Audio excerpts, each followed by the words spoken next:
আসসালামু আলাইকুম প্রিয় দর্শক, আজকে ভিডিওতে মহান আল্লাহর 15টি উপদেশ সম্পর্কে আলোচনা করা হবে। 1. সত্য ও মিথ্যার মিশ্রণ করা যাবে না।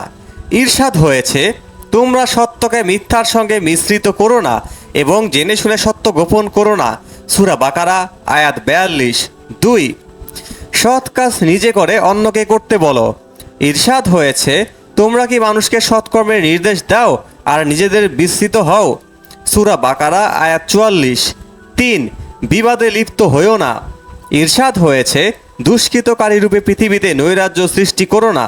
সূরা বাকারা আয়াত 60। 4. কারো মসজিদে যাওয়ার পথে বাধা দিও না। ইরশাদ হয়েছে, তার চেয়ে বড় জালিম আর কে যে আল্লাহর ঘর মসজিদে তার নাম স্মরণ করতে বাধা দেয় এবং বিনাশ সাধনে প্রয়াসী হয়। সূরা বাকারা আয়াত 114। 5. কারো অন্ধ অনুসরণ করা যাবে না। ইরশাদ হয়েছে, যখন তাদের বলা হয় আল্লাহ যা অবতীর্ণ করেছেন তা তোমরা অনুসরণ করো, তারা বলে না, বরং আমরা আমাদের পিতৃপুরুষদের যাতে পেয়েছি তার অনুসরণ করব। সূরা বাকারা আয়াত 170।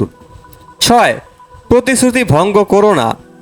ইরশাদ হয়েছে, হে ঈমানদাররা, তোমরা অঙ্গীকার পূর্ণ করো। সূরা মায়েদা আয়াত 1।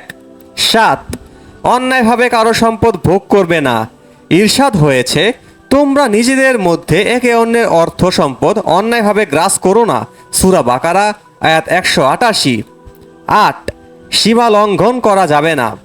ইরশাদ হয়েছে, সীমা লঙ্ঘন করো না, নিশ্চয়ই আল্লাহ সীমা লঙ্ঘনকারীদের ভালোবাসেন না।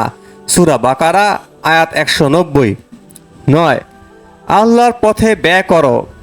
ইরশাদ হয়েছে, তোমরা আল্লাহর পথে ব্যয় করো। সূরা বাকারা আয়াত 195। 10. এতিমের সম্পদ রক্ষণাবেক্ষণ করো। ইরশাদ হয়েছে, মানুষ তোমাকে এতিমদের সম্পর্কে জিজ্ঞেস করে, বলে দাও তাদের জন্য সুব্যবস্থা করা উত্তম। সূরা বাকারা আয়াত 220। 11. ঋতুস্রাবের সময় সহবাস পরিহার করো। ইরশাদ হয়েছে, তোমরা ঋতুস্রাবের সময় যৌন সঙ্গম করো না। সূরা বাকারা আয়াত 222। 12. শিশুকে 2 বছর বুকের দুধ খাওয়াও।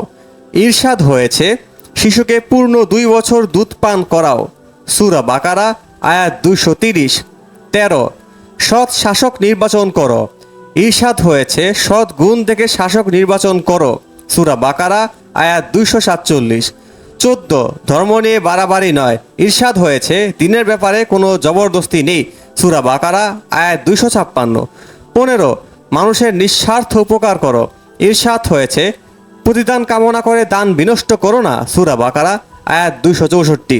মহান আল্লাহ আমাদের এই 15টি উপদেশ মেনে চলা তৌফিক দান করুন, আমিন।